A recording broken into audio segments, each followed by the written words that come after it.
coming up in this video. This rare lift from 1944.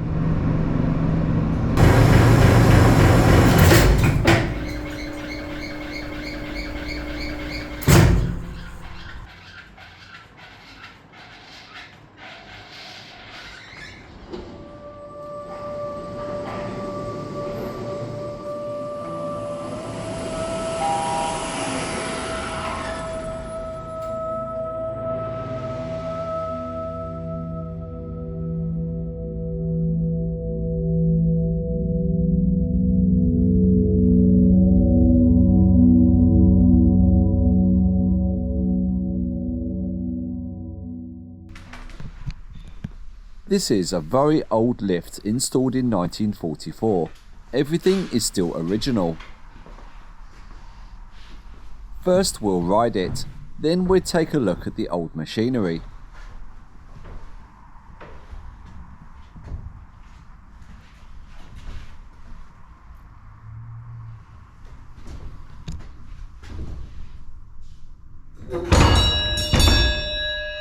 We have to remember not to press the first floor button because there is a fault. If it stops at this floor, then it gets stuck there. Try the bottom one. Oh!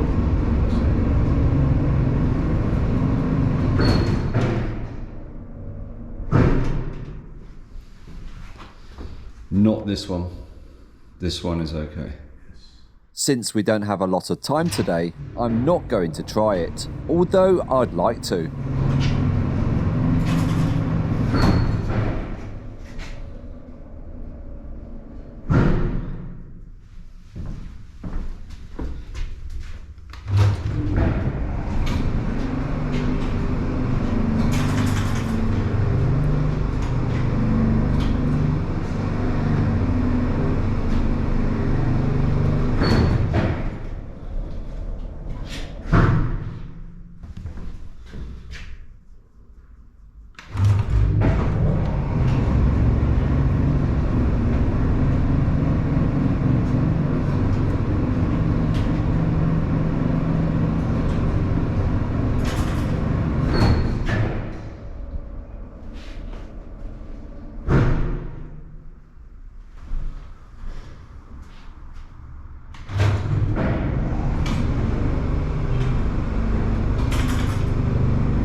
So far I've been using a video light. This is what it looks like without it.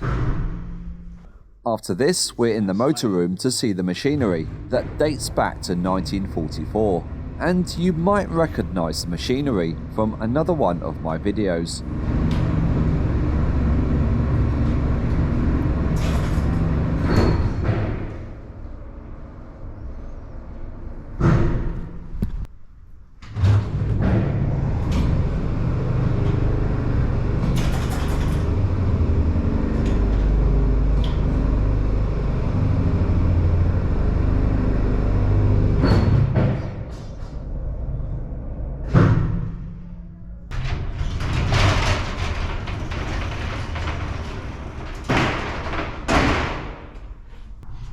This is a rare addition, a floor position indicator, and some of the lamps are still working.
Two motors are fitted to this old lift, one for normal speed and one for levelling. The small levelling motor connects via a chain to this wheel. Then a clutch system engages it, but only when arriving at a floor.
This wheel turns when the lift moves. It's linked by chains and gears to the lift in the shaft. Here there are two discs. First, the one at the front. The metal disc receives the voltage connected here at contact 11. You can see it's left a mark from many years of operation. Now check out contacts 81, 82, 83 and 84. Each of these cannot connect to the disc because there is a gap. But as the disc turns, this metal ramp makes a connection to each contact as it passes. Therefore, this front disc selects the floor that the lift is at. This initiates the slowdown sequence and also lights up the white position lamps, those that still work, that is. On the way back up, you'll notice that I fixed the lamps. Well, in the editing anyway.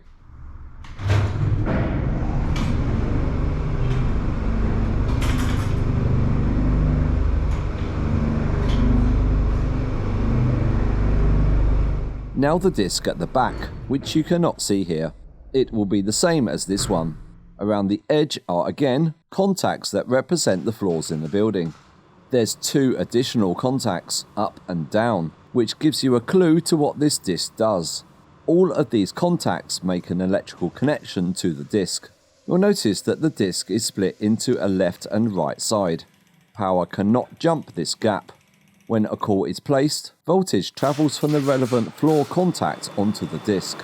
Depending where the lift is at, depends on whether a circuit is made to the up or down contact from the floor where the core was placed. This creates a very simple direction logic system, so the lift travels in the right direction to reach a core.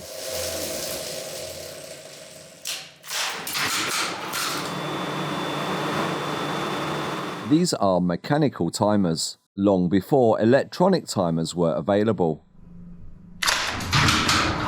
When a lift is running, these timers are pulled upwards to start them. This one starts to drop after a lift arrives at a floor. It disconnects the landing calls long enough for the person inside the lift to open the doors.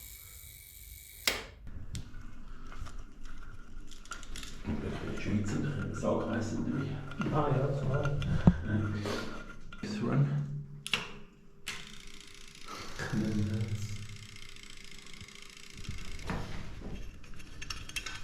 No. Ja, same. Same.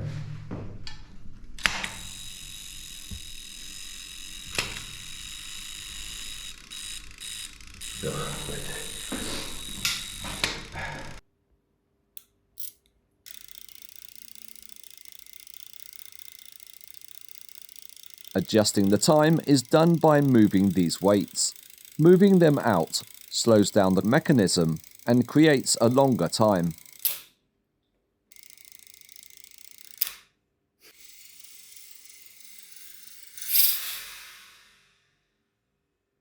Taking the weights off completely allows the bar to vibrate fast, creating a shorter time.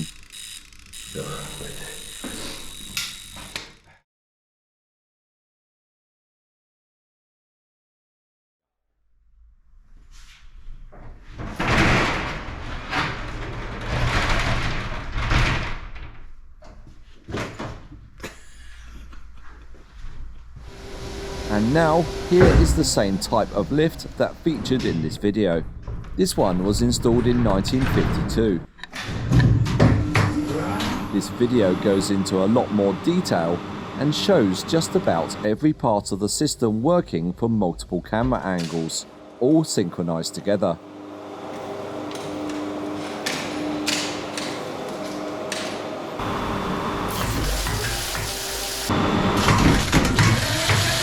To see it, click the video link coming up in the top left. I spend a lot of time editing these videos to make them as interesting and detailed as possible for you, my audience. If you've enjoyed watching, please consider subscribing to the Mr. Matt and Mr. Chay channel. And thank you very much for watching.